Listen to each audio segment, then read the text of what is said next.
Okay, this is the Dirt Couch Podcast. Welcome one and welcome all.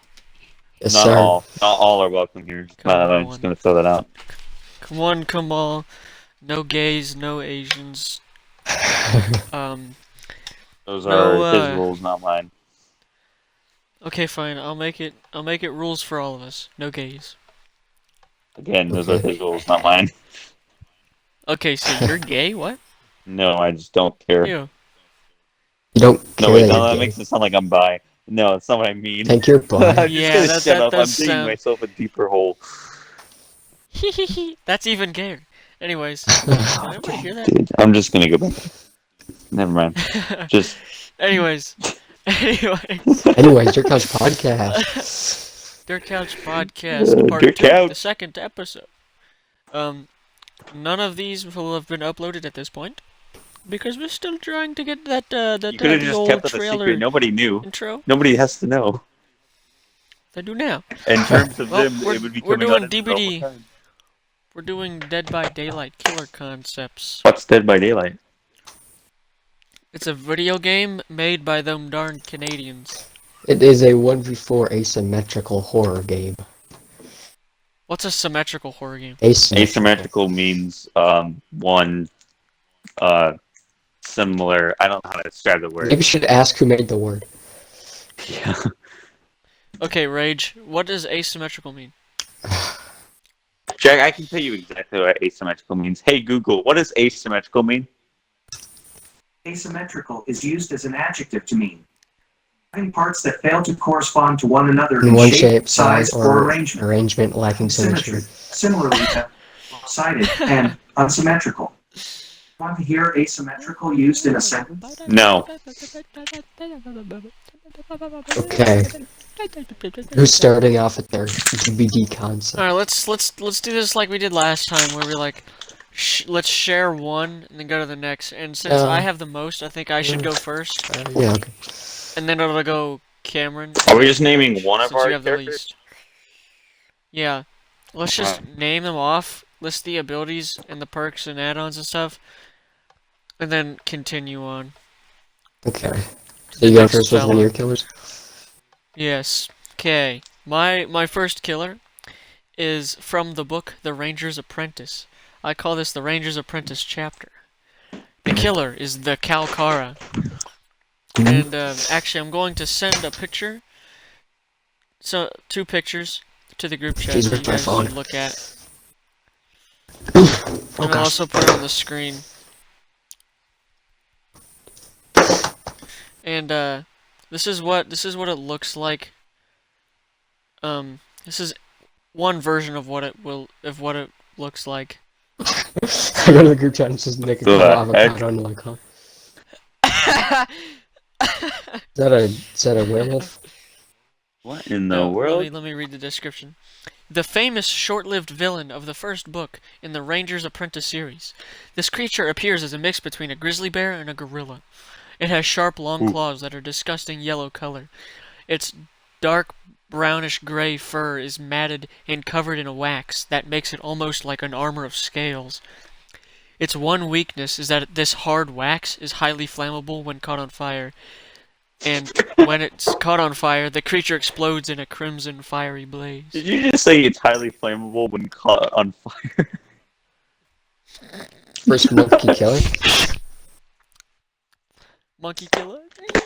Okay. Its ability, What do you Sweet mean? We already have predictions. race. its RB ability is, Whoa, wait, Cameron, what? That was purely a Some joke. slight racism. It was purely a joke. I mean, no offense by us. Okay, the RB is the little piece of lore for the abilities. The Calcara's eyes have some magical powers that causes anyone who stares into them not to be able to look away. It also makes them freeze in place, making them easy targets, almost killing Baron Sir Rodney, who it was. Sounds interesting. If a survivor looks at the killer, they receive the Petrified status effect, and it lasts for 5 seconds. This effect makes the survivor a one-shot, slowed down to the speed of crawling, and they are unable to turn their camera. This ability is active at all times, so there is no cooldown, though it can only affect one survivor at a time. Okay. And I just realized it's not RB. It's just passive. It's not a... Yeah, it's a passive. And 5 seconds it's seems LB. kind of long, but okay. Yeah, Well, just don't look probably at the gonna change camera. that. Also, I'm only now just realizing that both of the abilities I gave it are passive. Maybe. Hang on, let me read its second ability. Hang on, I might be kind of retarded. Hang on a second. Okay, the other ability, the Stone Flutes. This adds in stuff to the map, adds in features, because in the book, they the main character and like the side character fella, they travel to this place called the Plains of, or no, the Solitary Plains or something like that, and it's like this like extremely flat grassland area, and there's always this constant like distant flute like humming noise in the air, and it's caused by stone flutes that are formed in such a way, and when wind passes through them it makes blah blah blah blah. The stone flutes. This adds an obelisk of stone shaped in such a way that when air passes through it, it makes an ominous flute sound. Survivors in the large range of the noise suffer from the oblivious effect. They can also sometimes see hallucinations of the Kalkar's eyes on the screen, not like the Doctor's hallucinations. They're like faded, transparent images of the eyes on the screen. So Like just like cool effects. like that one animatronic in FNAF. Yeah. The like phantom ones. Yeah, the Kalkar, when in the range of the flutes, hears survivor noises a lot louder, and sees visual notifications whenever an action is done within the range of the stone flutes. Iridescent add-ons for this character: Halt's arrows. These arrows once penetrated your skin and weakened you. Now they give you strength. This add-on gives you the ability to receive no fatigue or cooldown from breaking pallets, getting stunned, or blinded. Yeah. Ah, okay. Kin Claw. They killed your brother. Now you are the last of your species. Take your revenge. Your lunge is decreased immensely, but your attack causes survivors to have to mend. Perks. Pyrophobia. That's a fun. You know your weakness, but you've overcome it just to taste their blood again. When you are near a totem, you move 20% slower, but whenever a totem is cleansed, you gain a permanent 5% lunge increase. Okay. Wait, I thought I didn't add any numbers. What the heck? Where are these from? That's interesting, but okay. Yeah. That's I'm impressed so far, Jim. Second impressed perk. Besides that So one am year I. you add on. So I'm also impressed, bro. Next perk, Bear Claw. Your claws strike fear in the hearts and souls of the survivors. Use it to draw them out. This perk gives you a token every time a totem is cleansed. You can use one token to insta-down a survivor or save them until the very end. When all gens are done, you have 3 tokens in total. When all gens are done and you have 3 tokens in total, hitting one survivor causes all survivors to take 1 level of damage. Healthy go to injured, injured go to down, and downs reset their pickup bar progress. Okay. Third perk, Primal Tendencies. Your animalistic mind makes you do things you can't control. When a generator is finished, a hook sabotaged, or a survivor is unhooked, you are put into the Primal Rage state. Your terror radius is increased by 70%, and your speed and lunge is increased by 40%. You also smash pallets faster when in the Primal Rage state. Okay. His Mori is he stares into the eyes of the survivor, freezing them in place. Not literally, like no ice involved. But they stand in place. Then he walks up to them and sticks his thumb claws into their eyes, then rips their body almost in half and just throws them aside like trash. That's cool. that's kind of cool. Thanks, I made it myself. His, You like, put a lot more effort into a lot of the things. Like you put The descriptions in the perks and descriptions stuff, are and I really wasn't cool. expecting that. Yeah. I did them, do but those. like I didn't really do them like super. Like I didn't even try do super them. hard. I just did the perks. I don't think the killer's So I'm power like the only is one who did too epic good, lore but for it's all a cool this stuff. concept. Yeah. Yeah, I think Definitely some your stuff to numbers be are definitely, and some of your perks are definitely a Cringe. little how do I Cringe. put this? Not Cringe. ever going to come into the game because they're way too Cringe. broken. But Yeah. Cringe. Your one perk though sounds really cool. Which one? The first The one. first one, pyrophobia. That one's Yeah, I like pretty how. interesting. Yeah, I use the phobia, Phobia. and the pyrophobia is has some lore because in the book they're afraid of fire because they know that as soon as like 1 ounce of fire touches their skin, they're done. They're done for. So pyrophobia makes sense lore-wise.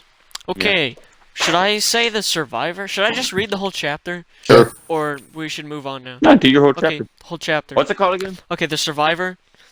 The Ranger's Apprentice chapter. Oh, well, never mind. That makes sense. I don't know why I asked. What the retard? What the retard? Okay. The survivor. The survivor is Halt, a short man, a trimmed graying beard, and all hidden under a gray and green mottled hood and cloak. First DVD dwarf. He went. No, shut up. He's not like dwarf size. He's just like kind of short. Mozzie kind of short. He wears. Yes. He wears his ranger cloak and clothes with pride. He's a mysterious figure, and mysterious he will remain. And a skin for him will change him to Will. You don't know that. Will Smith. The perks. This is. I think the survivor perks are pretty cringe. Just don't have an open mind. Just the perks. First perk, unseen movement. You use your ranger training to move with the shadows. Every map has shadow spots, and when crouching in them, you make no sound. When sprinting, you leave barely visible scratch marks, and you crouch walk about the same speed as regular walking.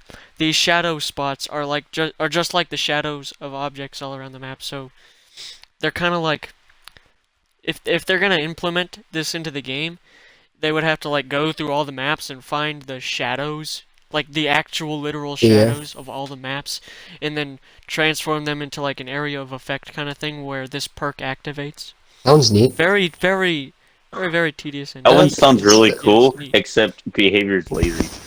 So they would never do something like that. Yeah. Okay, second perk, King's Ranger. You took the oath. Your time has come to act on it. You the aura. What? You see the aura of any survivor who starts performing an action for 15 seconds. If you help that survivor within the 15 seconds you see their aura, the progress rate is increased by 30%. Jesus Christ! 30% in 15 Okay, seconds? Not a cool perk. Okay. Cool perk, but not 30%. No. Yeah. I've changed that. Honestly, Third not perk. even having you do gens faster would still be a decent perk. Yeah. Just seeing a survivor every time they do an action would be pretty cool. For 15 seconds, yeah. I think I might Be change like, okay, the they're 15 working on that. seconds to a little lower. That'd be like the best Maybe like solo queue 10%. perk. Yeah. Oh Or yeah, that 5. would. Yeah, because you wouldn't need them to tell you. So. You would know what's Anyways, at pretty much at all Arrow times. focus. The last one is arrow focus. You used to have to focus on your arrow to hit its target. Now use that focus to survive. When you unhook a survivor, you both get a speed boost and don't leave any scratch marks. That's kind of a boring one. Okay, let's read it again. I was paying attention. But the scratch marks, it's like... Okay, that was that chapter. Did you read Camera the lore in. as well? Yeah, I did. Did you say yeah? I can't tell your mic up. Yes, Okay. I did read So that. read Sounds everything. pretty cool. Yeah. Thanks, I made it myself. Okay, Okay, ready? Cameron, your turn. Okay, Yep. so mine's just a killer, and I didn't do a whole chapter because screw that. So the Marauder. So his power is a flintlock that can be shot at survivors, and when hitting them, What their about lore screen will have no. The lore comes. I have it in a specific order, Rage. Let me do it. Oh, yep, yes, sir. I'm doing it. Rage. Just go. Fine. No, it's just appease Rage. I'll do the lore first. Okay. So we just know the killer first, yeah? No, Okay. you catch my Captain drift? Edmar Carver was the captain of his own ship called the Crooked Star. Can you say that again? Oh my god. Can you say his name again? Captain Captain who? Edmar Carver Oh, that's a sick name. Edmar. was the captain of his own ship called the Crooked Star. Captain Carver was on the search for a huge chest full of Aztec coins that were worth a fortune. Carver had found a map that led him to an undiscovered island. On their way to this new land, they were met with a terrible storm. While in the storm, Carver had lost many supplies and even 2 crewmates, including his first mate, Finn Wilds. Crewmates. Finn had been a lifelong friend of Carver's. Sorry, continue. Sorry, Sus. continue. His death had been very tragic and brought Carver into a dark place. Carver became very hostile, but was very determined to find the Aztec treasure. They continued their voyage to the island, but Carver's men began to see what he was turning into since the death of Finn. The crew had made a plan to take the treasure and the ship and leave Carver on the island. As they sailed closer to the island, they saw weird pictures of weird pictures painted on the rocks. Hold up, I didn't write that correctly. They saw weird pictures of a creature painted on the rocks. There we go. Oh. They docked What their creature? boat about a mile from the island and dropped 3 rowboats. Carver and 12 other crewmates. I was waiting for it to happen again. Paddled to the island. Boom, Sus. boom. Once they stepped onto the island, they quickly noticed a cave, and Carter assumed the gold was hidden in there. The men entered the cave and noticed drawings of a huge creature that would tear apart whole ships. One of the men said, "The Kraken." Everyone stopped. Carver began to laugh and said, "The Kraken isn't real." They continued to walk through the cave and came upon an open room. In the middle of the room sat a chest with warnings all around it. Someone noticed the painting depicting the chest, if opened, would summon the Kraken. Carver's men tried to convince Carver not to open the chest, but Carver was determined to get the treasure. Once Carver opened it, he was met with disappointment. All that was inside was a small statue of a sea creature. Carver, filled with grief and anger, smashed the statue and began screaming. The crew decided to run out of the cave and back to the boat. They would leave now that Carver is distracted. They made it to the rowboats and began rapidly paddling to the ship. Carver eventually noticed everyone was gone. He ran through the cave to see his men boarding his ship and waving him goodbye. Carver stared at his men with anger, thinking of only how to seek his revenge. Those cowards. The men began to sail away. This made Carver even angrier. Then Carver noticed something happening to the water around the ship. The water started to rumble, and large tentacles appeared from out of the water. The tentacles began to wrap around the ship, and the ship started to go under the water. The Kraken had been pulling the ship under the sea. Kraken gives it a thumbs up. The men aboard the ship began to scream in a panic. Carver listened to the cries of his former crew, and he smiled. Crewmates. Once the ship was completely pulled under, Carver noticed a dark fog had rolled in and surrounded the island. No one has found Captain Edmar Carver, his ship, or crew, but his story lives on. After the Kraken destroys the boat, Captain Edmar and the Kraken throw gang signs up at each other. It's like, West Side Blood, hey, Crip, eh. Hey, Crip. That Kraken plays a big part in the whole the ability and crap. And I think his Mori goes perfect with his lore, and I'll say that in a second. But, okay, his power is he has a flintlock that can be shot at survivors, and when hitting them, it puts ink on their screen that kind of obstructs it just a little bit, not too much. And after 12 seconds of having the ink on them, it will go away, and they will take 1 state of damage. How long? Similar to how Plague's Vomit works, is after a time they didn't take damage. Yeah. Okay, and you reload after every shot of the flintlock, and to reload it takes 5 seconds. You get 3 shots before you have to go get more ammo out of the locker. And if a survivor takes any damage while covered in the ink, the ink will go away. The ink goes away after they take any sort of damage. So, I don't know, if something happened where they took damage with the ink on them, it would go away. Shooting someone who is covered in ink will instantly make them take the damage. Okay. You don't have to wait for the Does 12 it, like- seconds, but that wouldn't happen often Okay. because you're not going to get 2 shots off. It'd be kind of hard to do. Yeah. And then the second part to his ability is Otswood. called Locker of the Damned. It will Who? Walker of the Dam will Ass. spawn in at the Sorry. start of the trial. If a survivor goes into the Locker of the Damned for 4 seconds, they will disable it for 45 seconds. And the survivor Let's say that will again. It's be, kind of like the box. So the that- survivor will, if the survivor goes into the Locker of the Damned, which will spawn in a random locker around the map, Okay. it'll disable it for 45 seconds. And then a So new they're one stuck will in there spawn for in. 45 like the seconds? box. No. They'll be when they end there for 4 seconds. Then it disables the locker, and the locker will be out of the game for 45 seconds, and then a new one spawns. What does the locker do?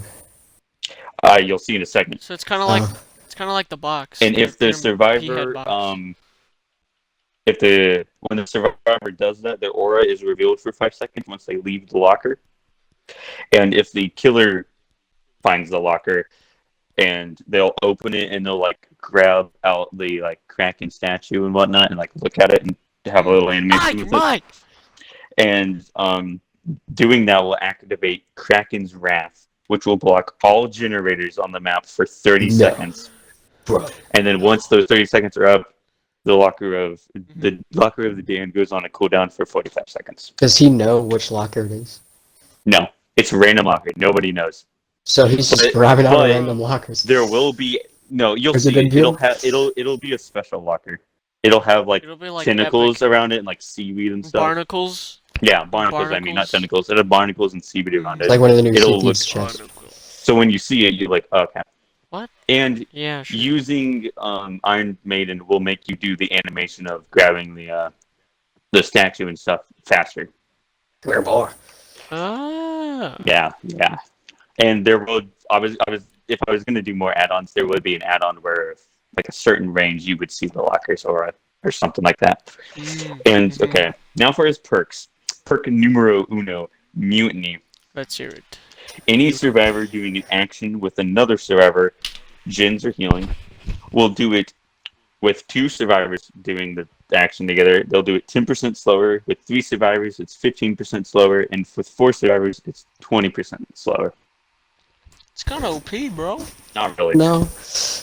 You just So spread out. legalize and then just get off the jab.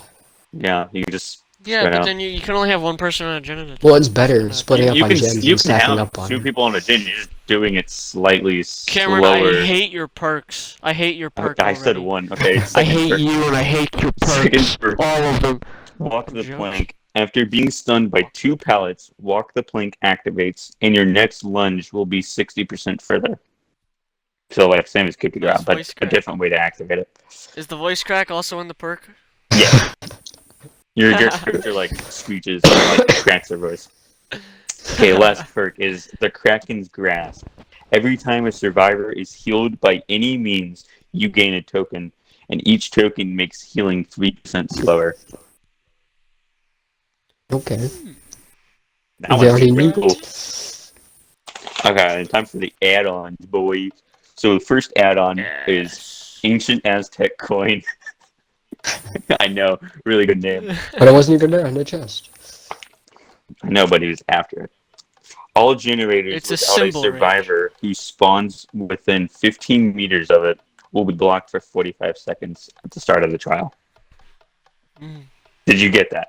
Because it's kind of a... Okay, so Oh, at the is start that of a this- trial, I'm joking. any generator that doesn't Yeah. have a survivor who spawned 15 meters from it will be blocked. Oh. Yeah, so I only see. the Yeah. gens where survivors spawned will not be blocked. And it lasts for 45 I seconds. get So it. you'll know what gens they'll be doing, or have to be doing, because they're the only ones that are on. I feel like it should be like the opposite, so they don't just get on a gen and rush immediately. Yeah, but there's already a perk like that, I think. It's just Gotta- lethal per zero, but as an add-on, pretty much. Yeah. But works a little bit differently. Yeah. And here Oh, I that think was would be an the add-on? better Eerie add-on. Iridescent Ink, which I know I'm really good at names. When survivors Hello, are covered in ink, their aura is revealed to you. So the whole Okay. time they're in ink, you can see their aura. whole time they're in ink mode. So it would make like tracking them down if you're chasing someone who you just shot a lot easier. Yeah. Okay, in time for the Mori, and I think this is a pretty cool Mori. It goes so well with the lore. So Let's hear it. the Mori starts off with the survivor being on the ground, right? And then the Marauder will just stand in front of them when the Mori's started, and he'll smile at them. And then kind of like, the portals that Pinhead makes, except it'll be like water and stuff. That will spawn like on the a ground, friggin' and a whirlpool. Kraken tentacle will come out of it. It'll grab the survivor's leg and start to pull them back. And then the survivor will be trying to fight it. They're clawing at the ground, trying to get any grip to stop it. And then they'll start screaming and stuff. And as they're doing this, they're screaming and trying to grab the ground. And then eventually the Kraken will pull them down into the water and drown them. But I also had an idea that while this is all going on, the Marauder will be standing there smiling, but I thought he could be also humming a shanty while it's going on. Ooh. Which I thought would be super cool. Just but an upbeat shanty, so you can tell he's enjoying it. Yo! You know what would be sick? Is right before the freaking survivor goes fully into the water and stuff with the Kraken and stuff. They actually get a hold of something, but then your killer, he puts his boot on the shoulder and it's no. Yeah, they could grab onto the ground as they're being pulled down, and he'd just be yes. Not today. Slam down on their fingers, and they just let go and fall in. Or something that. That'd be cool. sick. Yeah.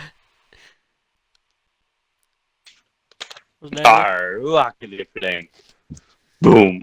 Bro, I've already envisioned what the killer looks like. Oh, dude, there's so it many probably ways is nothing like what you envisioned it, but still. Well, I envision him having some sort of connection to the Kraken, because that's what he is. So related to the Kraken in some way. I for some reason the first thing that came into my mind was Barbossa. Also, what's really cool is when the Locker of the Dam blocks the generators, it'll have tentacles wrap around the generators instead of the entity's claws. Instead of the spider legs. Legs. And then there'll be those water portals that come out. I'm currently pooping. Which dude, this killer would be so cool.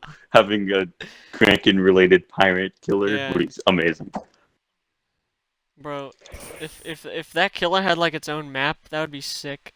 Well, if I would have done a whole chapter, the island that they were on would have been the map. That's why I said in the lore the whole island was surrounded. Oh my gosh! Another podcast. We make DVD maps. What if its map was Endor? Hey, I wonder who had that idea.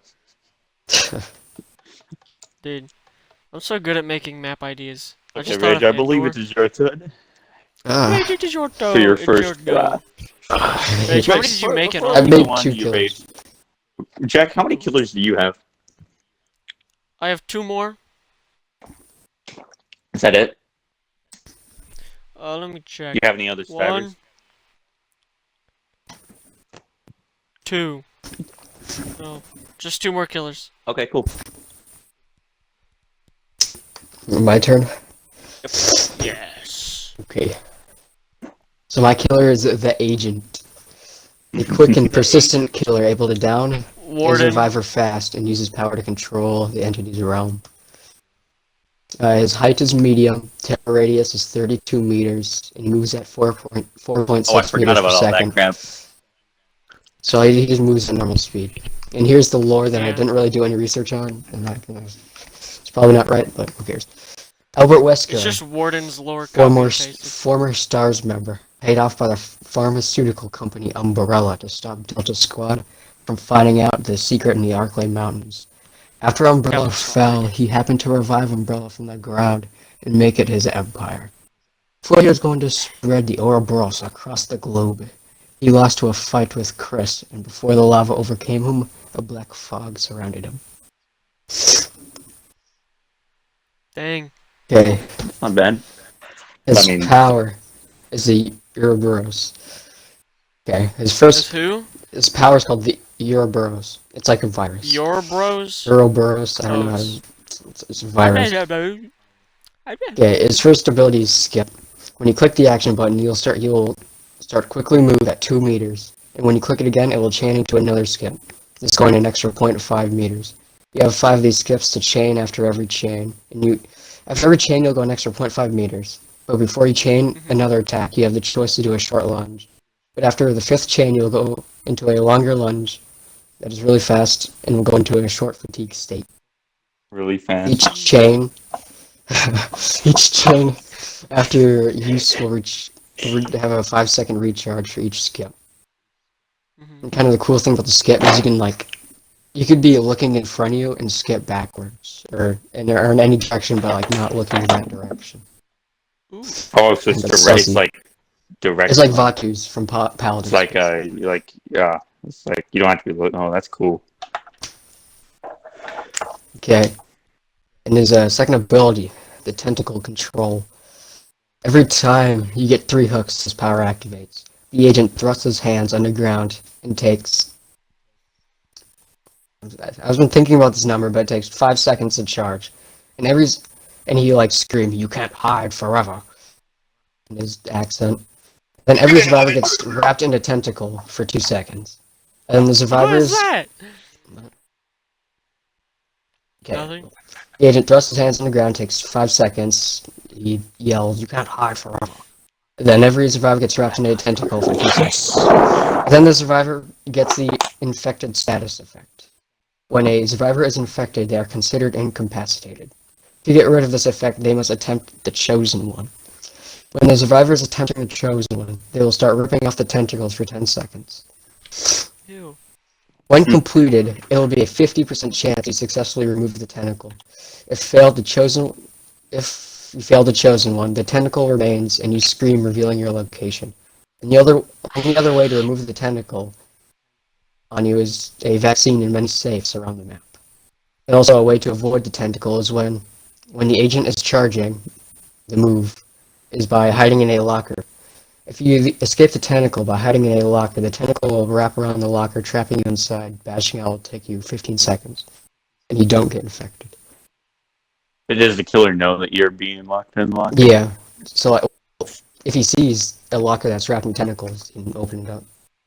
But he won't see it away from the map, like seeing aura like others tentacles. Yeah.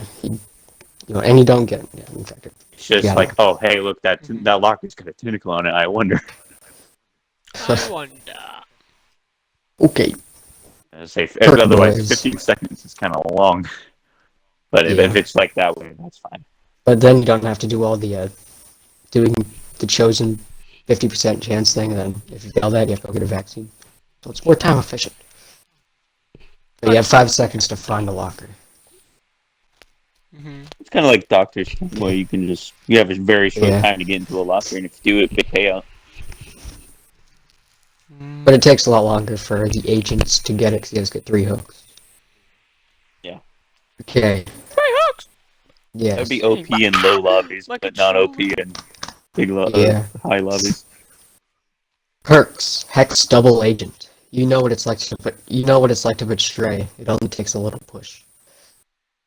Hey. Whenever the first survivor is hooked, Hex Double Agent activates. A lab notification on screen is shown when it activates, and then a double totem converts to a hex. You know how NOED, when someone gets hit with NOED, the whole screen's like NOED. Yeah. It's like that. Yeah. Every survivor is cursed, but one survivor is randomly affected by Hex Double Agent secretly. When affected... Among Us. Among Us perk. The Among Us perk. But the survivor that's affected by Hex Double Agent doesn't know he has it either. When affected by the Hex, when you do any cooperative work with another survivor, gens, healing, etc., both of your auras are shown to the killer until the action is interrupted or stopped. And when working on a gen with multiple survivors, the red bar is still on the gen, but you're not actually contributing to the gen. And every totem appears to be dull to the one affected by Double Agent. Oh, that's an interesting feature. He's like, ooh, who's the sus? Then when cleanse the totem, it all disappears. Are you sure? Okay. Then I have Scorch Hook. It doesn't have a full name, but it's Scorch Hook Adrenaline Rush. Such a successful plan fills you with adrenaline. Whenever a survivor is hooked on a Scorch Hook, you gain a 5% haste until the survivor is unhooked.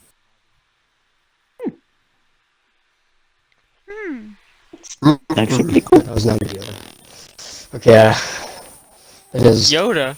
third and final perk, Trained Killer. Your excelled combat experience rewards you. When you hit a survivor with a basic attack, you gain a token. Once you have five tokens, for the next 30 seconds, your next basic attack is an insta-down. Tokens go back to 0. Once you hit him or the time is up. Decent. Okay, then... That's OP, bro. Then my That perk will never be used. 2 iridescent Perks add-ons. suck. Iridescent I'm the glasses. greatest. Gain 5 I'm sorry, what? iridescent glasses. Gain 5 more skips, but the long lunge has been moved to the last 10th skip. So it has 10 skips. And this next Eerie is the Stars Badge. It takes 1 less hook to activate Tentacle Control, but triple the charge time. And then I am done, I think. Yes, Are you done? I'm done. What That about is more? my agent. Oh, it was more. I haven't written it down, but it's like the survivor will stand up and look around, and then the agent, Albert Wesker, he just appears behind him and just thrusts his hand in like a karate hand formation and just shoves it through his chest. Yeah. And he takes it out, and he's like, "I am to become a god," and the survivor falls down and dies. Also, I have a thing. Whenever he You have a lorries thing? Chris, or like grabs Chris out of a locker or something, Yeah. he should say his Yeah, name. like, Stars. Just goes crash. Yeah, that. Woman. Every time he sees a woman, he just screams, "Woman!" Well, They that should is add me that to done. Leon. Okay, whose turn? My turn now? Yeah. Is it my turn Okay, King Julian. now? Okay, I'm done with that voice. Okay. I have another chapter with no survivor this time. I'm sending a picture to the group chat. I like my Also, double agent. Also, if you guys would be so kind as to Google something for me real quick. Okay. Cause my Google's not working. Can you just look up Mirac? Mirac. M-I-R-A-A-K. Yeah, I got it. M-I-R-A-A-K. I got it. I got it. Huh? Okay. Look it up and then go to the first website. It should be the wiki. The fandom. The Wikipedia. Fandom, yeah. Elder Scrolls Wiki fandom. fandom, whatever.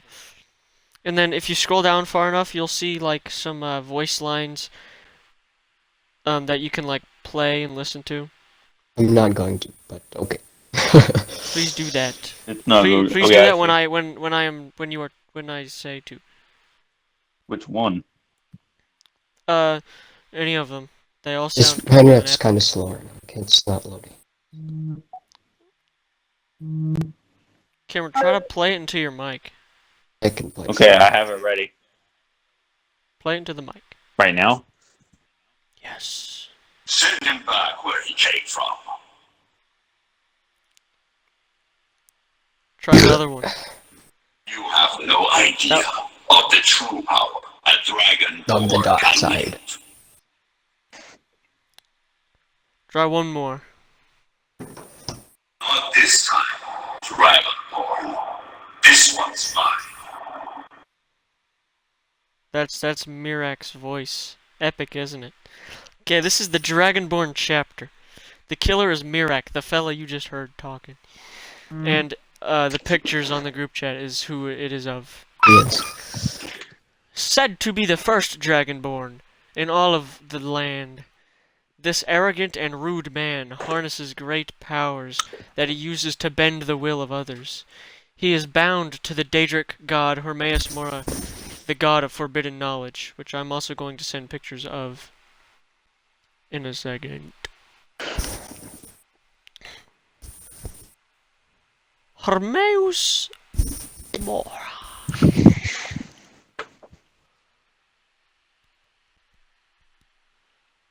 You know what? Just look it up yourself. Just look it up Just say your yourself. killer. My internet's not working. Yeah, just look up Hermaeus Mora and figure out how to spell it yourself. Okay. His ability is Mirax Staff. This grotesque staff was given to you by Hermaeus Mora. Use it wisely. This staff acts similarly to Plague's Vomit, but with shorter range. You can spray clumps of writhing black sludge and tentacles on the ground, walls, generators, totems, lockers, and all other objects and surfaces, just like Plague's Vomit. Walking over it will make you kinda slow for a little bit, and gives you the poison status effect. Directly hitting a survivor with it causes them to be slowed down a little and also obtain the poison effect. The poison effect gives the survivor a small health bar, and it slowly loses health. When it reaches empty, they instantly become downed. Recovering from a downed from a poisoned state is a third of fat. Holding that, you know how you like hold down the RB to or LB to recover from being down and stuff? Yeah. From the poison state, being down from the poison state, you can do that a third as fast as normal, and you can always be able to get up. You don't need like unbreakable and not scrap. It also makes them leave a dark highlighted green trail that looks like scratch marks for as long as they are poisoned. Okay. Survivors cannot even attempt to cleanse their poison status until they find and cleanse. Wait a minute, that's not what I wrote. I wrote until they find and cleanse a black book. Black books are found scattered around the map, and they can be cleansed, but giving skill checks that are very strange and unpredictable. They appear as quick-time coordinated button clicks, like press RT and A at the same time, or B and Y, or click left analog stick and X, etc. On the keyboard. After survivor Good cleanses. luck. Well, obviously it'll be different. No, they just tell you that on After the PC as well. It's like, well, figure it out. After a survivor cleanses a black book, they can craft an antidote for the poison. They do this by finding 2 crafting materials that are found around gens, hooks, and other landmarks on the ground and such, and going into lockers to craft them like flashbangs. Like a gun? For that one perk. No, stupid. It's an antidote for the poison. The add-ons for Mirror. What are the black books say? Page from... Huh? What do the black books do? I thought they cleansed you. No, the black books give you the ability to cleanse. Oh. You can't even make... Because, like, what you have to do is you have to cleanse a black book, then you can craft an antidote, then I cleanse don't want to be yourself. playing Minecraft when I'm playing DBD, though. That's the point, Cameron. Anyways, yeah, the ability's kind of cringe, but it has some cool premises. I feel like the best thing to do is just not cleanse. Yeah. Anyways, If it takes 40 years. Iridescent add-ons. The page from the Ogma from the Ogma Infinium. A page from the book that is said to drive people who read it insane. This add-on lets you perform a Dragon Shout. It has a cooldown of 40 seconds. This Dragon Shout casts icy breath at your enemies. They are slowed down considerably, but so does their poison health bar regression. That's an Next add-on? add-on. Yeah. Next add-on. I wanted the add-on to be the one that gives the Dragon Shout, because I don't want, like, a perk doing that when anyone can have that. Only this killer can Dragon Maybe if the Shout, killer you know? finds a book, he can do the shout. Stop talking. Anyways, Valok the Jailer's Mask. Valok the Jailer's Mask. He casted you into a prison. Now he must pay. This add-on makes the obsession start the game in the poison state. It also makes Black Book's skill checks harder. Perks. Forbidden Knowledge. He grants you knowledge no one should know, but for a price. When hooking a survivor, the closest survivor suffers from the oblivious effect, and their aura is revealed very briefly. Very, very briefly. For like a second. Maybe less. Second hook. Perk. Unbridled Return. You await your chance to come back and take your revenge. A lot of revenge I noticed in my perks lore. Hooking survivors before all gens are done will decrease your comeback state. The comeback state triggers once all gens are done. In the comeback state, all survivors who are revived back. In the comeback state, all survivors are revived to the healthy state. Gates have a twice as long progress bar and are locked for the first 20 seconds of the comeback state. The killer has a lot bigger lunge and insta-down survivors with one hit. On the other hand, survivors doing any action near other survivors gain sprint speed. What? Dude, I have So to it's read a like- whole freaking novel to understand what that perk does. Jesus. So it's like no-ed, but survivors can do things cool. Sure, yeah. And it's not And even also, a hex, so like and also gates are locked. Or no, they have a long progress bar and are locked for the first 20 seconds. It sounds there's like 2 pain. perks that do that. Yes, but it's funny. Third perk, Will Bend. You have mastered the ability to bend the will of others. When you are in a chase, the survivor you're chasing gains the oblivious status effect after 6 seconds. After 12 seconds in a chase, the survivor gains the exhaustion status effect. Once out of the chase, these effects last 2 seconds, then go away. That's the last perk. And this fella has a quick Mori and a regular Mori. The quick Mori, he takes a step back and uses a fire dragon shout. The survivor is set on fire and falls to the ground squirming in pain and agony. The regular Mori, he takes his sword and points it. Ow! I just slapped myself. He takes his sword and points it at the survivor. Then Hormeus Mora appears behind them from a portal from Apocrypha, and he wraps his tentacles, his black sludge slimy tentacles, into and through the survivor's body, then pulls them into Apocrypha, for never to be seen again. Never seen it again. That's Mirek. No. Yes, you would be correct in saying that. Yeah, a big downgrade from the other one, from the other killer. Wait, when is your quick Mori ever happen? When you do stuff. Don't matter, tanky. It happens when in the comeback state. No, that's a perk, never mind. Whenever the Hang killer on, I'm wants making to. this up on the spot. I guess it's like a Let's see. 50% chance. When Cameron, why do you have to do this? Why do you have to Cameron, it's your turn. You go. Who's Okay. your next killer? Okay, so you want me to do my killer or survivor? Both. Both. Right now? Yeah. Both of them? Yes. Okay. There's the whole chapter. It's not a Chapter. chapter, they're 2 separate things. Cucumba. Whatever. Okay, Go. spoilers for you, Jack, not that you're gonna play the game. Okay, so this is my survivor, Lee Everett. As Lee laid in the EOC? I don't know how to say that. EOSE with the weird mark. Yeah. As he laid in the unnamed jewelry store, slowly dying, he comforted Clementine. In his last few moments, he told Clementine that she would have to shoot him. Lee assured her she could survive without him. Clementine raised her gun and pointed at Lee. Clementine's hand began to shake, Lee. and she started to cry. Lee looked away from Clementine. She hesitated for a second, then she pulled the trigger. To Lee's surprise, he woke up, but the world he woke up in was far worse than the one he just left. Dang, So, bro. his first perk is Father Figure.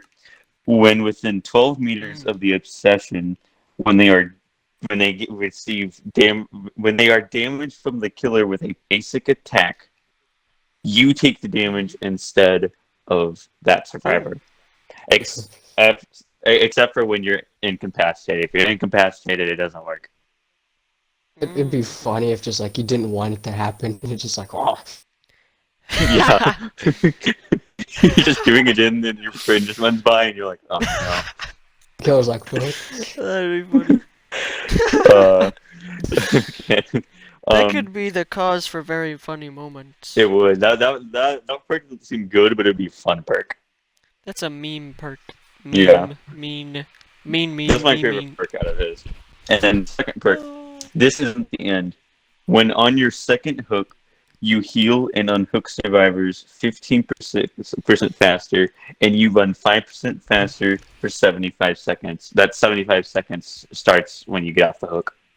Unless you die on the hook, and then it doesn't happen. But so basically, it's like desperate measures where you heal and unhook survivors faster.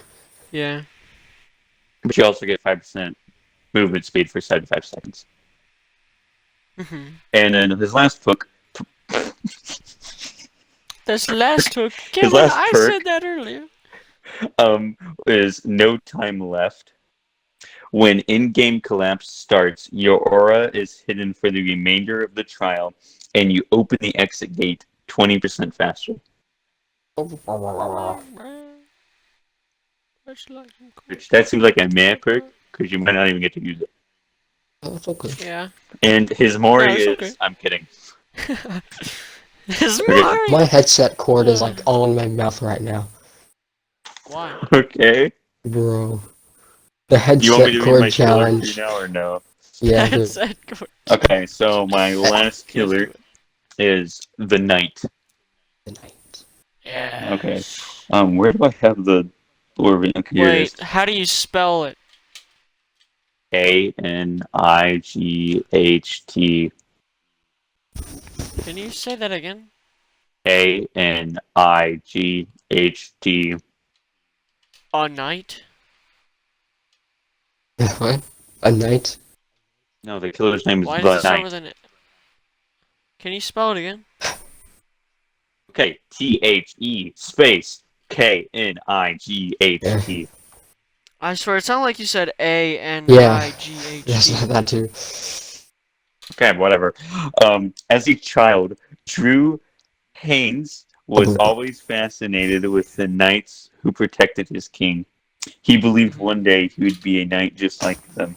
Eventually, that dream became a reality, and Drew was a knight.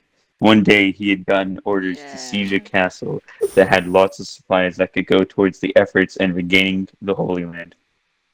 After many long attempts to siege Carnith Castle, Drew and some of his friends had managed to get inside and take out most of the guards within, although they had lost most of their other knights. Those who were left went into the dungeons where they had some of their captured friends locked up. They broke them out of their cells when Drew noticed a locked door and was drawn to it. He noticed the others. He told the others about the locked door. Can't read. And they all went to it and thought nothing of it. Drew had insisted that they go inside. They eventually agreed to break down the door and to show Drew nothing useful was going to be inside. Once they broke the door and went inside, they saw lots of golden relics and a locked chest in the middle of the room. They broke the lock off the chest to see what glorious treasure were awaiting them. Once they opened it, they saw nothing inside. Then something flew out of it and started to attack everyone. The thing looked like some sort of phantom. Everyone pulled out their blades and got ready to fight the creature. Many people were knocked to the floor. Drew went in for an attack, and his blade made contact with the creature, and it shattered his sword. The creature then flew at Drew, and 2 swords. Drew was knocked to the ground, and then the creature seemed to be gone. One of Drew's friends went to help him up, but Drew shoved him back and got himself up. Once Drew stood up, his eyes turned a glowing red. he grabbed his... What did I write? He grabbed grabbed his you know. shattered sword. As he picked it up, each piece slowly was connected with a chain. He began to stab everyone around him, even his friend who tried to help him up. Everyone Dang, began to beg him to stop, but it was like Drew couldn't hear them. Stop stabbing me. Drew was now immensely stronger than all of them, and no one could stop him. He killed everyone in the room. Then he left the dungeon and started to kill all the peasants within the castle. Once everyone was dead and bodies filled the streets, Drew headed towards the castle's gate. But as he was walking to the gate, the castle was covered in a thick fog, and Drew was never seen again. By the way, stories end up... the name Drew means ghost, and the name Haynes means enclosure. You couldn't come up with one that meant like castle or something? No, like enclosure, So you get it? enclosure. The ghost was enclosed in the chest. Yeah, I get it. Yeah. Okay. I feel and so his bad power, for you. Get ready for this, because this is not a good power. I'm just going to say that now. Okay. Yeah. It's called Rushing Slash. Well, there's two parts to this power, but once you activate Rushing Slash, which takes 1.2 seconds, you get an extended lunge, which is an extra 5 meters. And hitting this lunge will give you a third of your ability. Once you hit 3 of your Rushing Slashes, you can activate Forbidden Chest. Once Forbidden Chest is activated, you go into a rampage, and you have no cooldown for missed attacks, and successful attack cooldown is reduced to 1.5 seconds. Forbidden Chest lasts for 20 seconds. Hey. Neat. What does it have to do with a chest, though? It's just like referring to the The creature Invincible. being in the chest. The creature and the chest are connected. Right. Okay. So it's just referring to that chest and the creature and like its power. Mhm. Okay. Whatever. And so its add-ons is first one is Unwanted Surprise. While Forbidden Chest is activated, everyone is exposed, but it lasts for 12 seconds instead of 20 seconds. Okay. This is an Iridescent- add-on? Yeah, it's an add-on. So basically, you would just use it. You would get close to the survivor and then use your ability, and then just stab and instant down them, and have a very short cooldown. Which, by the way, 1.5 second cooldown is half the cooldown. Last one is Iridescent Blade. When using your Rushing Slash, you see survivor auras within 10 meters of you, and successfully hitting a Rushing Slash gives that survivor the Oblivious status effect for 25 seconds. Ooh. By the way, when you're using your Rushing Slash, it's like a normal lunge, so you can easily go around walls and stuff. Like, curve. Then why would you ever use your normal attack? Huh? Would you ever use your normal attack then? Yeah. When you don't have it. Because your Rushing Slash takes 1.2 seconds, and let's say if you were to go for a lunge, you wouldn't make it or something like that. Like, you could just... There are times when you don't lunge rage. Okay. Like, you would still use your normal attack. Would you use your normal lunge? Probably not. But it doesn't really matter. Okay. And just for reference, since we're talking about attacking and stuff, I also wrote down the description of his weapon, since it's a sword that's shattered into pieces. Yeah. So, like Spirit. It's a regular bronze sword, but it has been shattered into several large pieces. Then each piece is connected via a chain. And then when the sword is being held, like not used, just being held in his hand, the chain, then like all the pieces, they drag on the floor, and as he walks around, you hear like the clinking of the chains. Like, pretty cool. And when he swings the sword, it'll like the chains will tighten and pull it all together, and when it and then like go full out the swing, and then once it's done hitting the survivor, it'll like fall out again, and it goes back to being on the ground, kind of like how Spirits, when she swings and hit him, and then it goes away. That's like her cooldown animation. It's like that. Cool. Yeah. And then first perk, Scorch Hook locked away. When hooking a survivor on a Scorch Hook, you block the 2 closest gens for 30 seconds. Or the entity blocks the 2 closest gens for 30 seconds. Which I think is a pretty amazing Scorch Hook perk. Yeah. It can come in real clutch at times or be really bad. Next perk, the enemy within. When a survivor completes a generator, they are exhausted for 25 seconds. Wait, So I what was the name of that perk? Mindbreaker. It's the enemy within. That sounds a little familiar to me. That main Telltale enemy within. What? That main Telltale enemy within. Yeah, I know, but I was just thinking as a reference as the demon being inside of him. But whatever. Isn't that like a video game? Yes. Like Okay, a horror last game? perk. Shattered Hope. Gain a token every time a survivor is sacrificed. 1 token gives a permanent 3% speed boost. Okay. So basically, as you kill more survivors, their chances of surviving is very low because you're faster now. Yeah. But it's only if you sacrifice them. If you motor them, it doesn't do anything. Yeah.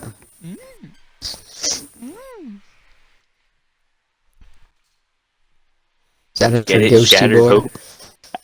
Shattered Hope. They really shattered their hope. I get it also because the Cameron, are you sword's done? shattered. Yeah. Oh wait, no, I don't. I have the Mori. No, I don't? Okay. I have the Mori.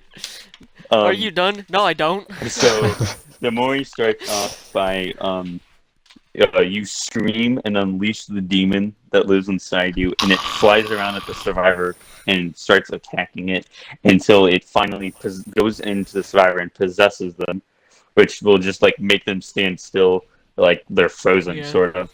And it'll summon a barrage of arrows that fly into the survivor.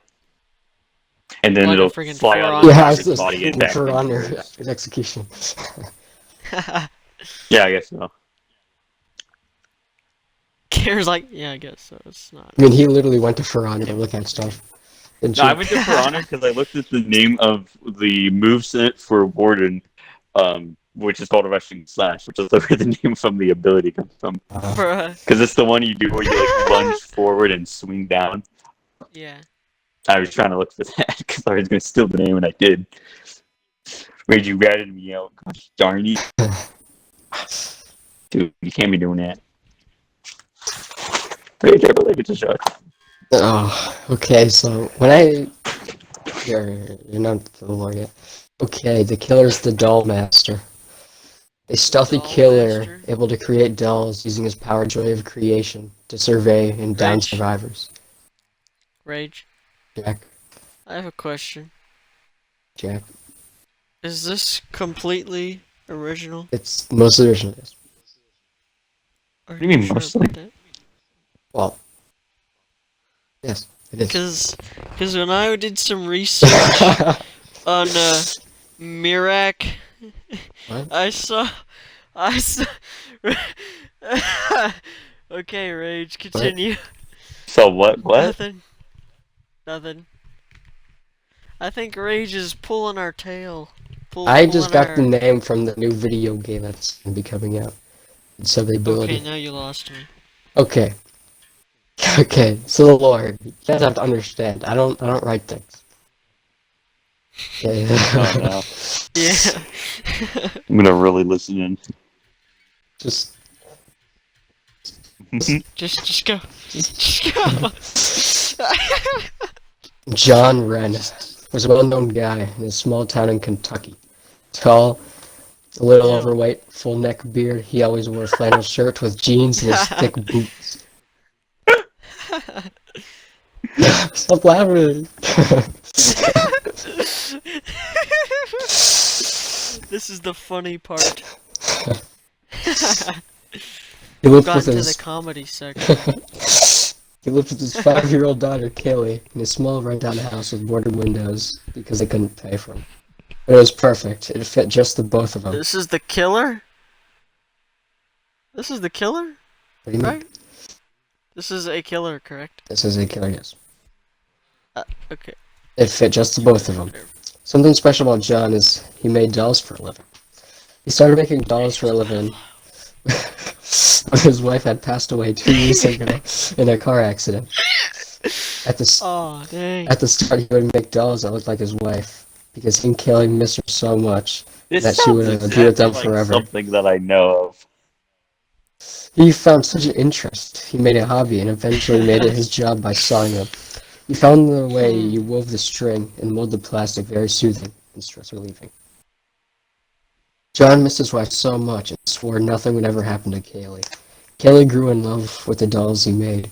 He didn't have any friends, so the dolls she talked to and had fun with.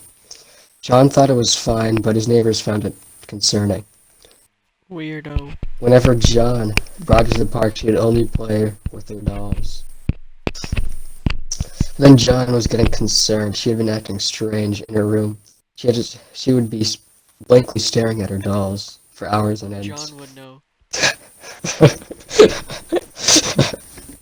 She wouldn't eat, sleep, or talk. She blankly stares at her dolls. She couldn't go to At her school. jaws? Oh, At her jaws? Her dolls, dude. Spit it out! She couldn't go to school. John did not have enough money to enroll her, so he taught her English. Stupid. English. Okay, Rage. John finally went up to her and said, "What's going on?" She didn't answer, only sat there static. He picked up one of her dolls she was staring at, and she screeched at the top of her lungs. It was the most terrifying thing he had ever experienced. It was so loud and piercing. It was time to bring her to the doctor. After they ate some lunch, Doctor! Hey, my daughter yelled very loud. Let's take her to the doctor. But while on the drive, he thought about the dreams he's been having. He'd walk on an endless plain of gray rock. But it always ended so abruptly. Gray rock. Gray rock. But it always ended so abruptly. But that wasn't important right now. On the drive, Kelly was making some groaning noises with her throat, and soon she passed out. What are you doing? Making sound effects for the story, like an audiobook. You ever listen to an audiobook? Once I got to the room, sound Dr. effects. Robert Chasker entered. So, what would happen originally? John told him everything, the blank staring to the weird habits, to the most recent of her passing out. He said, very interesting. We'll have to take some tests to verify what is happening. You want to go with him, John said to Kelly, with a nice soothing tone. Kelly nodded and went with Robert to the testing room. Impatiently waiting, walking back and forth in the waiting room, John was praying nothing severely wrong with Kaylee. She was everything to him. It would be soul crushing to know she had a bad condition, and he wouldn't be able to afford it. The doctor walks out of the lab holding Kaylee's hand, walking towards John. Wow, she's got a grip, Robert said. She has cancer. But John, we should talk privately. Stay here, please, John said to Kaylee. Then they walked to a different hallway. She doesn't have long to live, Robert said cautiously. What? How? John said, quickly wanting an urgent answer. Well, we don't know. She screamed. She dislocated her butt. Well, we don't know what she has. It's similar to cancer, but it's something we have never seen before. I guessed it! Ah! Well, what can you guys do about it? John said, worried beyond disbelief. Nothing? Nothing right now. You have to stay here for further testing. I guessed it again! No. She's my daughter, John yelled. He ran. He picked up his daughter, who had no clue what was going on, but stressed out. John ran to the car and they drove home. He did nothing but cry all day. There was no point anymore. His wife is gone, and soon his daughter. No, he would save her, whatever the cost. She was just in her room, staring at the dolls, almost like she was communicating with them. Well, it's time to go to bed, John said, with tears falling down his face. He walked to his room and went to sleep. He appeared on a rocky plain again, like his other dreams. Every time he did nothing but walk. All of a sudden, a bunch of black tendrils. Did you just clap? No, I was messing with my Chromebook case. All of a sudden, a bunch of black tendrils came out of the ground, forming a wall in front of him. Then words started appearing on the wall. You're a hard one to get to. Probably referring to John. Who are you, John asked. Who are you? The pre-existing words disappeared, and some new words came up. Your savior. What? What you doing? New words started to Can appear. you come over? I can save your daughter. How? John said beggingly. Then the wall changed. I need to do one thing. The path side, the dark side. I will do anything to save my daughter. The wall changed again. I know. This time, John felt a dark presence. He hasn't felt since his wife died. He The turned wall- around and saw a troll face. The wall changed for its final time. Cut off an arm. What did it say? Then it will prove you'll do anything to save her. A dark blade fell by his foot. It was not time for rational thinking. He grabbed the blade with his left hand and lacerated his arm. Shink. Dropping the blade, he fell to his knees, groaning in deep pain, almost like this isn't a dream. All of a sudden, something is coming out of his nub of an arm, pure metal and copper wire coming out to form a metallic arm. At the end, a sharp needle and 3 hooks circumferencing it. Can I go back now? John cried, and the wall changed again. You can never go back. What? He yelled, and then his vision went black. John will stop at nothing to see his daughter again. Is that the whole lore? Yep. Rage, Rage- you did not make that up. Yeah, what You do you mean? You didn't. You simply didn't. Well, how? I made that up. Oh, Because I made that up. okay. I took I'm ownership taking just as credit you for were everything reading you it. just said. I Okay. can recite word by word everything you just said. Height, Ew, what was that? medium. Tear radius, What did you- 0 meters. Speed, 4.4 meters per second. No, terror radius. So, his speed is 110%. Power, I don't know what that means. joy of creation. You start with 8. Jew of creation. Joy of creation. Wave creation, that's a FNAF Oh. game. Yeah, I know. Deploy. You start off with 8 dolls. Hold the action button for 2 seconds to deploy a doll. When you deploy a doll, it takes 10 seconds for the summoning sickness to stop so it's able to be used. Then a white outline Yeah. appears on the doll. When the doll has recovered from summoning sickness, they are able to be controlled, and they give off a killer instinct when a survivor is near them. Doll. Speed 6.0 meters per second, which is like 150% speed. And then it's small and has a 5-meter tear radius of like a little girl laughing. Mm-hmm. When in control of a doll, you have an attack. They like hold knives. When in control of a doll, you have an attack, and you can only control the doll for 30 seconds before it goes dormant. Lunge. 1.5 seconds to charge, and you'll throw yourself forward. If hit successfully, you will delay health state, and will go into a longer fatigue than normal. When a doll is dormant, they can be ripped apart for 3 seconds. It takes 3 seconds to rip them apart, and a map-wide child crying will happen. The Puppet Master has no cooldown for his dolls. So basically, he can like place his dolls around generators and all around the map. Mm-hmm. And he can teleport them at any time, controlling the dolls. Mm-hmm. And they lunge at people and stuff. Mm-hmm. Perks. Ew. Stop making those weird noises. Perks. Dark Grit. When you kill a survivor, the next gen you kick loses 65 progression instantly. Dang. So it's like pop, but for when you kill a survivor. But epic. Not enough blood. The entity is always on your mind. When you hit a survivor 16 meters away from a hooked survivor, their struggle bar lowers by 9%. Huh? What? Can you read it again? Who? Yeah, sure. Not enough blood. The entity is always on your mind. When you hit a survivor 16 meters away from a hooked survivor, their struggle bar lowers by 9% instantly. Oh, okay, I see. And careless perimeter. The environment is off to the entity's liking. Whenever a survivor is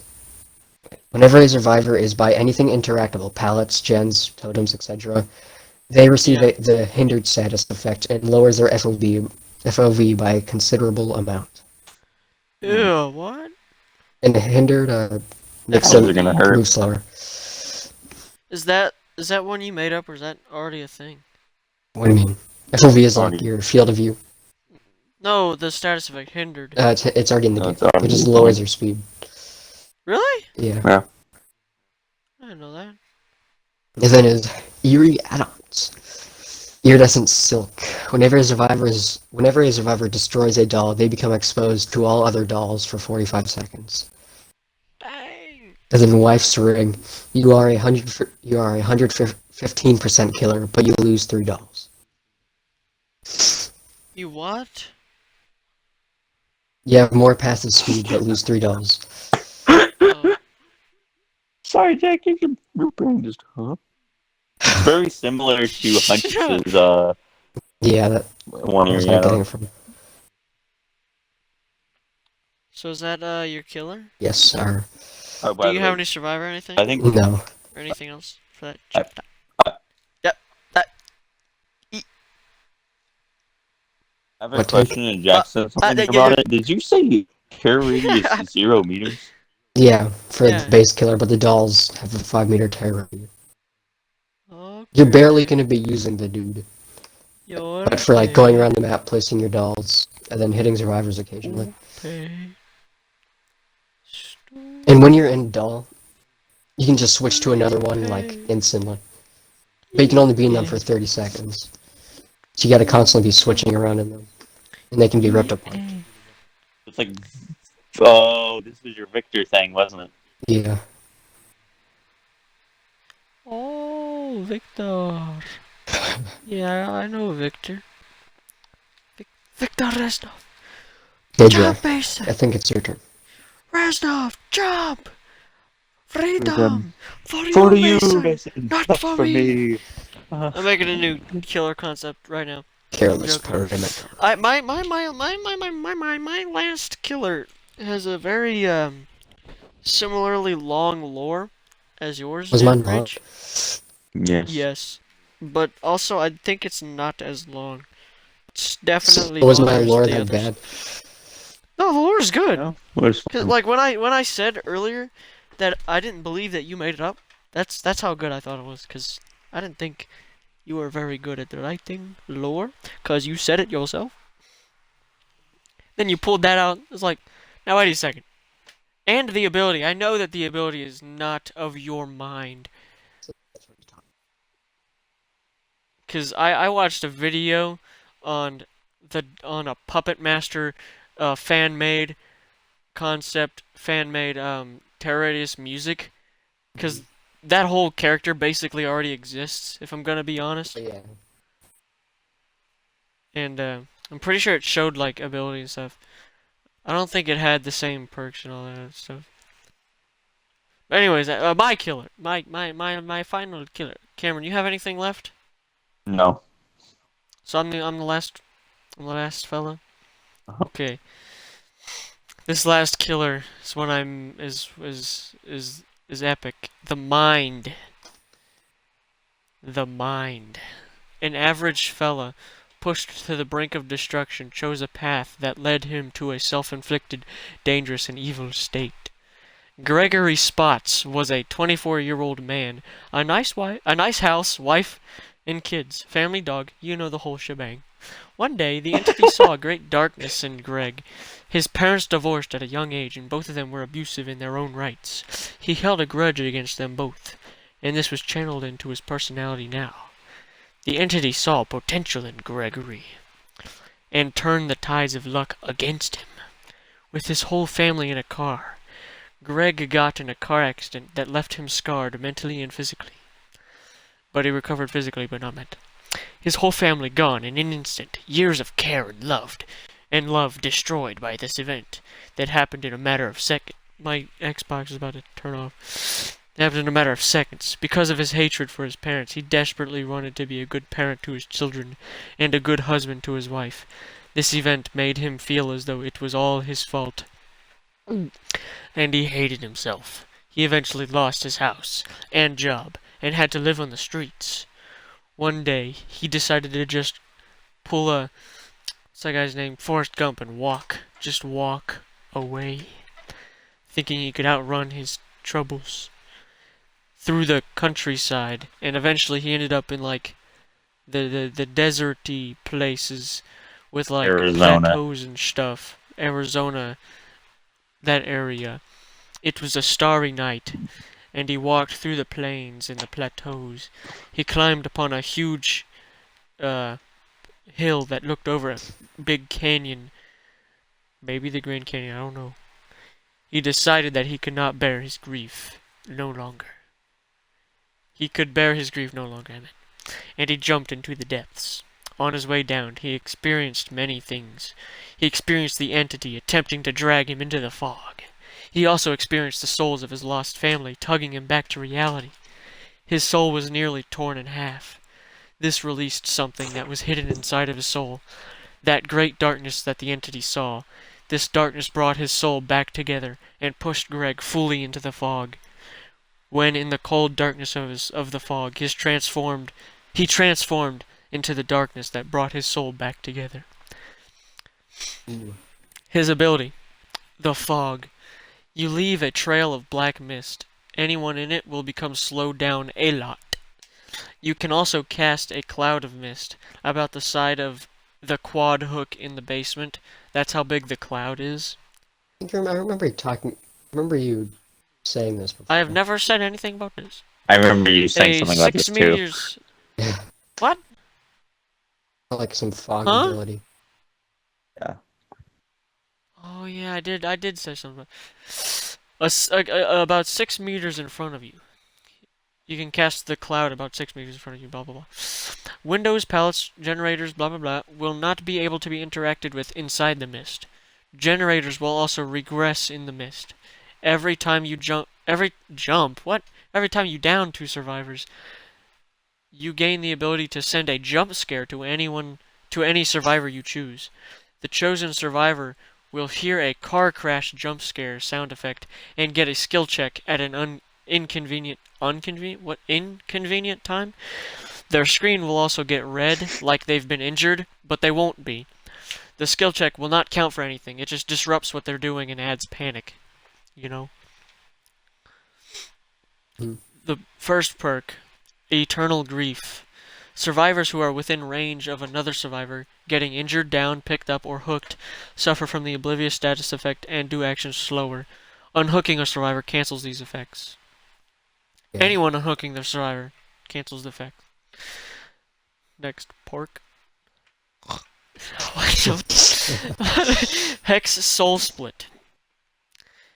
The obsession starts out the game injured. They must find and cleanse any hex totem, any of them.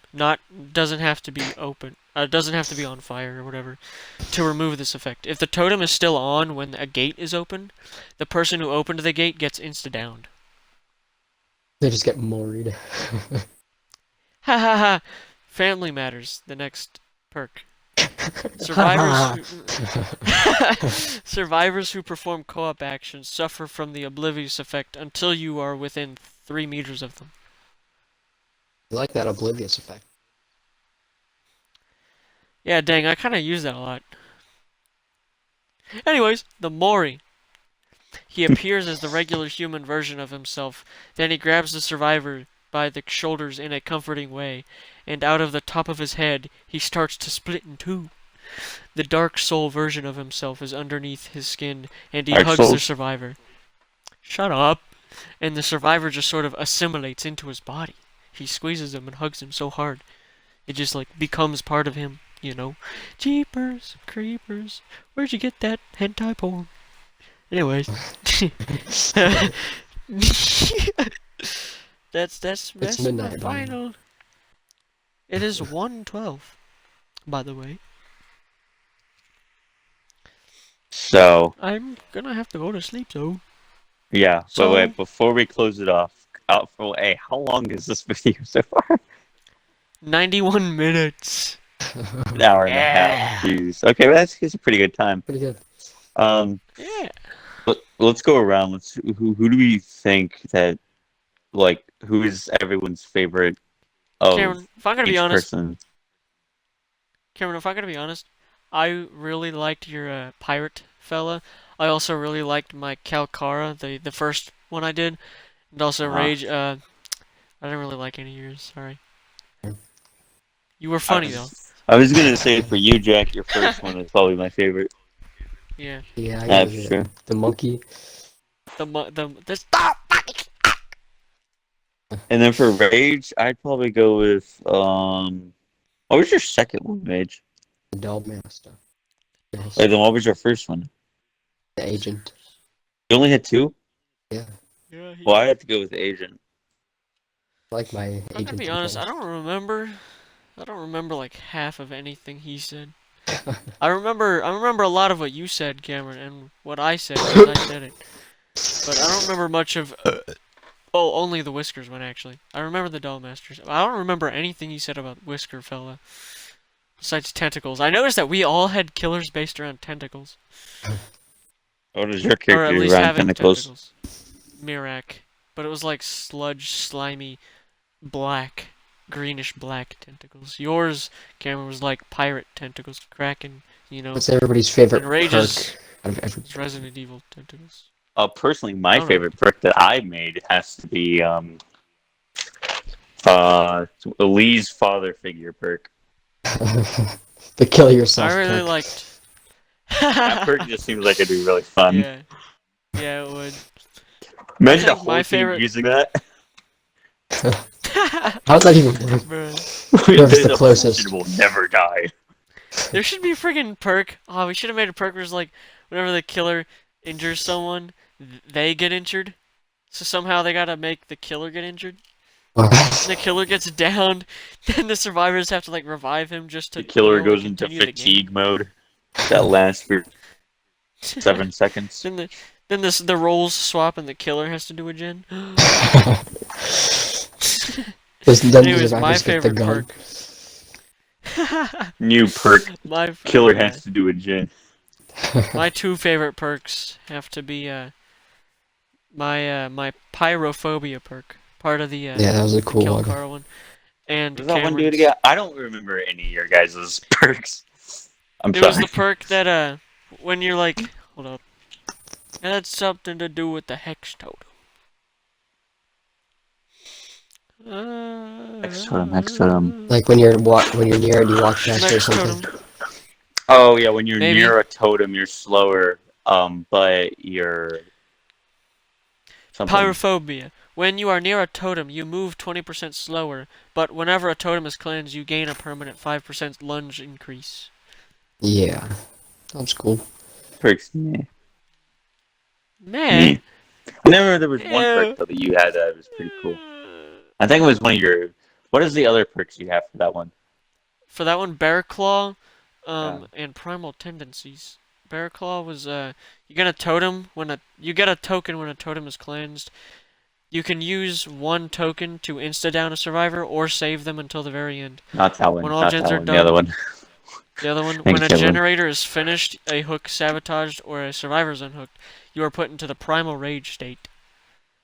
Your terror radius is increased, and your speed and lunge is increased, blah blah blah. You smash pallets faster, blah blah blah. Huh. That I one- thought it was one of your perks. Maybe it wasn't. Or I have like 6 other perks, bro. I thought it was one of the first ones you said though. Maybe it was one of the... Maybe it was a survivor Survivor. perk. Actually, now that I think of that. Every map has shadow spots. The shadow one? Not that one. Shadow spot one? The King's Ranger... Oh yeah, that was the one that I'm pretty sure you were thinking of. King's Ranger. What? You see the aura of any survivor starts performing an action for 15 seconds. If you help them within the 15 seconds you see them, the progress rate is increased. I mean, that would be a pretty good perk. Yes. Okay, so not that one. The next one is Arrow Focus. When you unhook a survivor, you both get speed boost and don't leave scratch marks. No? What was I Damn, thinking what- of? Maybe it was what Rage's the- perk, and I'm just like losing my mind. Well, yeah, my favorite perk is the Hex Double Agent, X double agent. Yeah, you're gonna say that. the Yeah. Among Us perk. Oh my god. Crewmate. Crewmate. So, we're done here, fellas. Now, next episode. Now we must start preparing for the next episode, Ooh, What is next? which Rainbow Six Siege. which should be just regular talking. But then the Yeah. episode after that.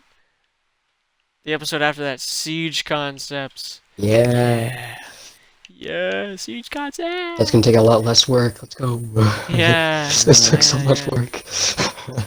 Yeah. Bro, I slaved away on this for like a week lore straight, and then I had took to me like wait 2 like 2 hours. weeks for you fellas to catch up. Anyways, let's sign off the Dirt Couch podcast. Let's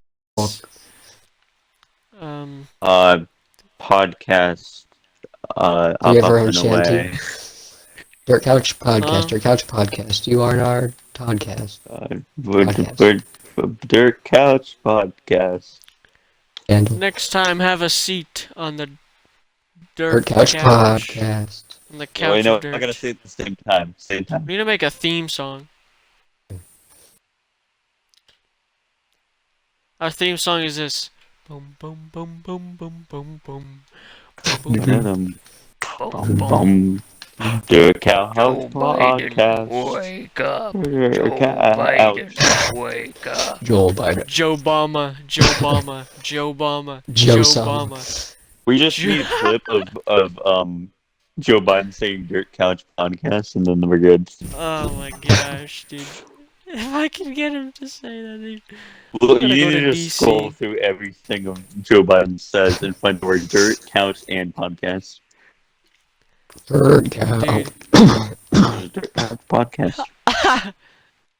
Okay, fellas. Oops. How do we... Signing Dude, we should just. I had a great idea. Did you end the stream? No, not yet. So Oh. it's 98 minutes now. off. Goodbye.